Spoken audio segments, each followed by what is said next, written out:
flaw in Hezekiah's character does the chronicler point out in 2 Chronicles 32? This is the question we seek to answer today as we continue our verse-by-verse study of the book of 2 Chronicles on Walking Through the Bible. Today we're going to be discussing 2 Chronicles chapter 32, verses 20 to 33. But before we do that, let's read the passage. If you have a Bible with you, turn to 2 Chronicles chapter 32, verse 20. But if you don't have a Bible, don't worry, just follow along with us on the screen. The version that we'll be reading from is the New King James Version. So 2 Chronicles chapter 32, beginning at verse 20. Now because of this, King Hezekiah and the prophet Isaiah, the son of Amoz, prayed and cried out to heaven. Then the Lord sent an angel who cut down every mighty man of valor, leader and captain in the camp of the king of Assyria. So he returned shamefaced to his own land. And when he had gone into the temple of his God, some of his own offspring struck him down with a sword there. Thus the Lord saved Hezekiah and the inhabitants of Jerusalem from the hand of Sennacherib, the king of Assyria, and from the hand of all others, and guided them on every side. And many brought gifts to the Lord at Jerusalem, and presents to Hezekiah, king of Judah, so that he was exalted in the sight of all nations thereafter. In those days Hezekiah was sick and near death, and he prayed to the Lord, and he spoke to him, and gave him a sign. But Hezekiah did not repay according to the favor shown him, for his heart was lifted up. Therefore wrath was looming over him and over Judah and Jerusalem. Then Hezekiah humbled himself for the pride of his heart, he and the inhabitants of Jerusalem, so that the wrath of the Lord did not come upon them in the days of Hezekiah. Hezekiah had very great riches and honor, and he made himself treasuries for silver, for gold, for precious stones, for spices, for shields, and for all kinds of desirable items, storehouses for the harvest of grain, wine, and oil, and stalls for all kinds of livestock, and folds for flocks. Moreover, he provided cities for himself, and possessions of flocks and herds in abundance, for God had given him very much property. This same Hezekiah also stopped the water outlet of Upper Gihon, and brought the water by tunnel to the west side of the city of David. Hezekiah prospered in all his works. However, regarding the ambassadors of the princes of Babylon, whom they sent to him to inquire about the wonder that was done in the land, God withdrew from him in order to test him, that he might know all that was in his heart. Now the rest of the acts of Hezekiah and his goodness, indeed they are written in the vision of Isaiah the prophet, the son of Amoz, and in the book of the kings of Judah and Israel. So Hezekiah rested with his fathers, and they buried him in the upper tombs of the sons of David. And all Judah and the inhabitants of Jerusalem honored him at his death. Then Manasseh his son reigned in his place. Over the past couple lessons, we have been looking at the Assyrian attack on Judah. We've discussed how this was the second attack on Judah and is not the famous one that is recorded in the annals of Sennacherib that we have today. In that battle, Assyria won because Hezekiah's faith in God was weakened, and Hezekiah paid Assyria off. In the intervening 3 years, not only has Hezekiah's faith strengthened again, but Jerusalem is well fortified and ready to stave off the impending Assyrian attack. Sennacherib, for his part, was confident of victory, so much so that he sent his servants to Jerusalem to strike fear into their hearts and to maybe even get them to surrender without a fight. How they went about doing this is by mocking God and Hezekiah, saying that neither could save them from the impending doom that awaited them. Verse 20 says that upon hearing these words, both Hezekiah and Isaiah the prophet prayed to God for deliverance.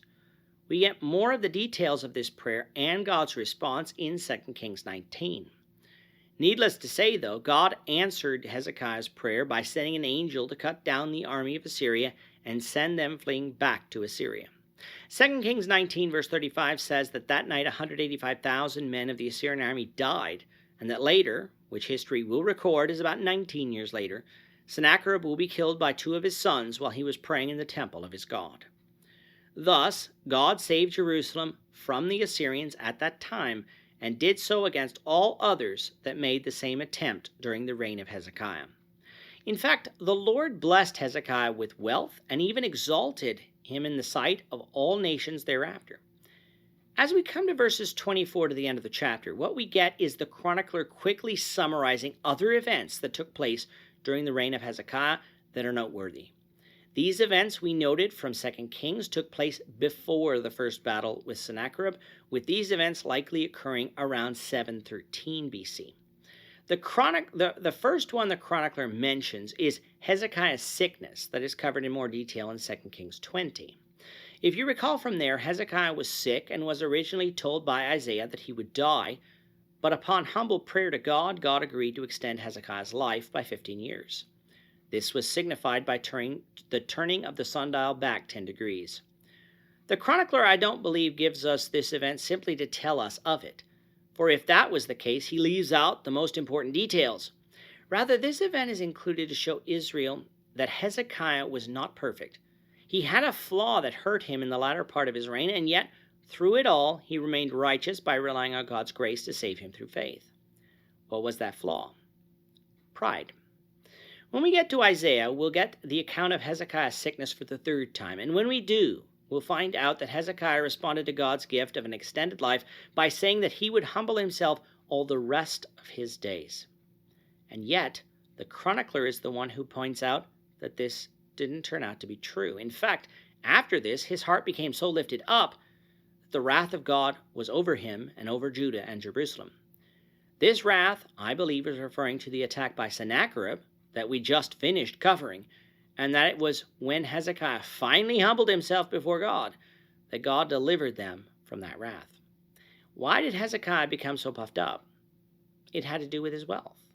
God had blessed Hezekiah with much earthly possessions, and while Hezekiah could have become rich and remained humble, such was not the case here. It was not God's fault that Hezekiah became arrogant. It was Hezekiah's, and as such, Hezekiah would suffer because of it. But his suffering would not simply be limited to him, but to his future nation as well. From among his errors that occurred because of his arrogance was the event of him showing all the treasuries as well as the city of Jerusalem to the princes of Babylon. Now from 2 Kings 20 we learned that these princes visited when they heard Hezekiah was sick, but by the time they arrived, Hezekiah had been healed and so had the opportunity to show off before these princes.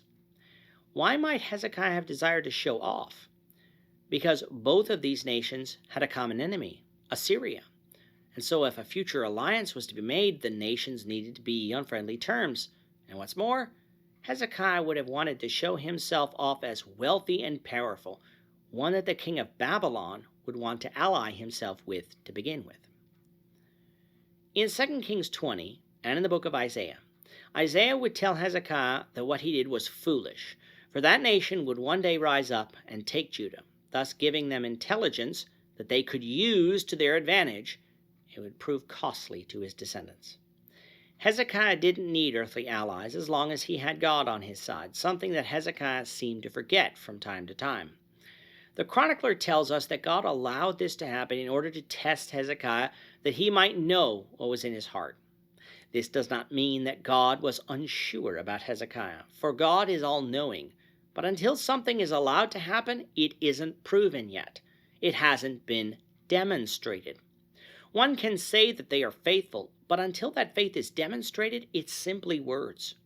God knew Hezekiah was proud, but until Hezekiah's heart was allowed to be tested, Hezekiah hadn't demonstrated his arrogance yet, meaning that Hezekiah also couldn't be shown by God the need to humble himself. And we can understand God's actions here based on our own interactions with people today. Ever try to change someone's behavior when they deny that they have a problem? Yeah, you often get nowhere, which usually leads to anger and contempt. However, if the person does something that forces them to admit their problem, then change can come much easier. God didn't tempt Hezekiah here, but he allowed Hezekiah to be tempted, a temptation that Hezekiah failed at by sinning. And when faced with reproof by God in the words of the prophet, Hezekiah would repent and humble himself to the point where God would deliver him from his enemies. That is why Hezekiah is able to be described as good, not because he was perfect, but because when faced with his sins, he repented and humbly submitted to God. His son, however, would be a different story. For upon Hezekiah's death in about 698 BC, Manasseh would take the throne, and it would be his reign that would set in motion the events that would lead to Judah's captivity. We'll begin looking at his reign, the Lord willing, in the next lesson. With that, our time is up for today. The Lord willing, we hope you'll join us for tomorrow's discussion of 2 Chronicles chapter 33, verses 1 to 9, as we continue our walk through the Bible, one verse at a time. Thank you for watching today's episode. We hope that you found it edifying and ask that you not only subscribe to our channel and podcast, but that you like and share this episode among your friends, so that the saving gospel of Jesus Christ can go out to the whole world.